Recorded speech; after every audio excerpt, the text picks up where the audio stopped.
Throughout For All Mankind Season 5, the Sons and Daughters of Mars, SDM, have been a source of contention on the Mars base.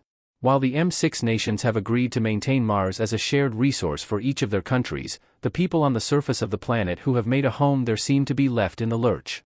Initially, it seemed as though the SDM was just a small group of people who wanted to create a better life on Mars for everyone, but after the upheaval that came at the end of For All Mankind Season 5, Episode 5, and the following tension in Episode 6, the morality and mission of this organization have been called into question.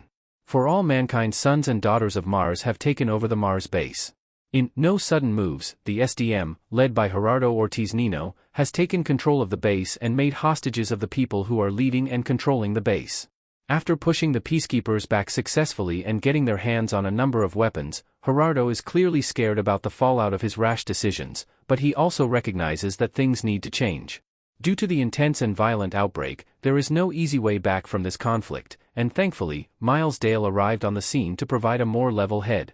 Aleda Rosales also left Helios and made her way to the control room to support her employees, and with both Miles and Aleda on the scene, most of the hostages were freed, except for Governor Leonid Polivanov. When cooler heads prevail, Miles comes up with some demands to pass on to the M6, and he has Leonid record them in a brief video message. Unfortunately, the US president responds by firmly rejecting any demands, which appears to escalate the conflict and leave everyone on both sides uncertain about what will happen next.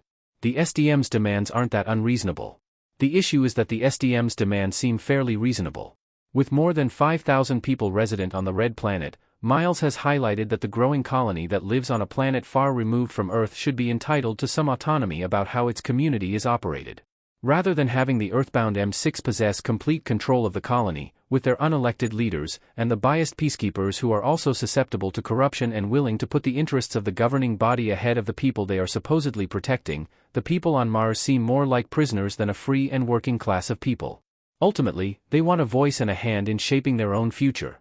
And in order to achieve that, Miles has decided to block iridium shipments off the planet as a means of negotiating against the plans for automation, similar to many other formal strikes and protests as seen on Earth. The power imbalance on Mars has led to a major divide between the SDM and the M6. The M6 was pivotal in setting up a base on Mars, creating a colony, and clearing the path for this to be a place where people could live and grow. And while that was not their initial vision, after more people arrived on the planet in crates, and families educated and raised their children in their new home, it has become home to a new generation, and the community has the potential to thrive and grow even more.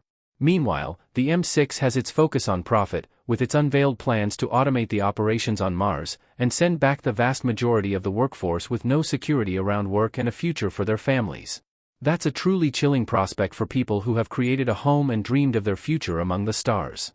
While the M6 is touting itself as a responsible governing body with everyone's best interests at heart, the SDM has been formed as a rational and reasonable response to the overbearing powers that are willing to discard them in favor of profit.